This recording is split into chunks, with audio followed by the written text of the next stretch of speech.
Que serait Sorbonne Université, université de recherche intensive de rang mondial, comme on le répète à l'envi, sans les hommes et les femmes qui en assurent le fonctionnement, qu'il s'agisse des chercheurs, des enseignants ou des administratifs. Là encore, ce n'est un secret pour personne, les conditions de travail offertes à SU ne sont pas à la hauteur de la réputation de l'établissement, et notre université n'est pas attractive en matière salariale.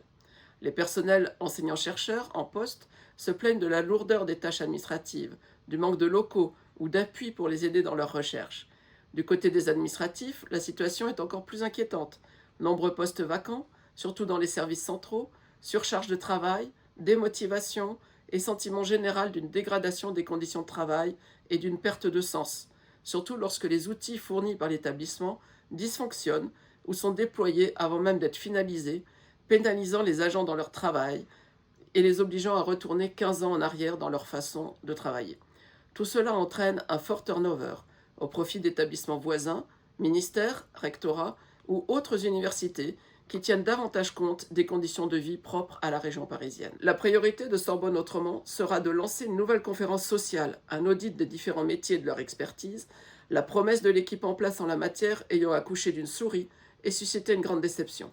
Il s'agira de remettre à plat les régimes de primes, en particulier le complément indiciaire annuel, CIA, qui avait d'ailleurs suscité les réserves de la FL et de la FSI lors de sa mise en place, de revoir les nouvelles bonifications indiciaires, NBI, et les indemnités de fonction, suggestion et expertise, IFSE. Là encore, l'équipe sortante estime avoir tenu ses promesses avec une révision in extremis, à l'automne 25, de certains IFSE, qui ne concernent qu'un petit nombre de personnels des plateformes, laissant de côté les très nombreux métiers en tension ou avec des technicités peu ou pas reconnues.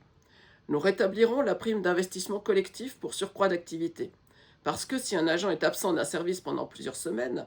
et que son travail est réparti sur d'autres collègues, ces derniers n'ont d'autre reconnaissance à la fin de l'année qu'un CIA très maigre et bien inférieur au pic antérieur.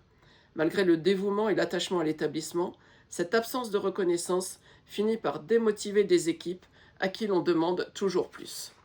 Il faut redéfinir un cadre de travail clair, occasionnant moins de souffrance et d'incompréhension, parce qu'elle se répercute sur l'ensemble des communautés au détriment de la vitalité de SU. Le projet de Sorbonne Autrement aura des effets sur la politique RH, en dégageant des moyens supplémentaires, ou plutôt en les recentrant sur l'essentiel. Tout est une question de priorité politique, et celles de Sorbonne Autrement sont claires et lisibles pour restaurer l'attractivité de notre université.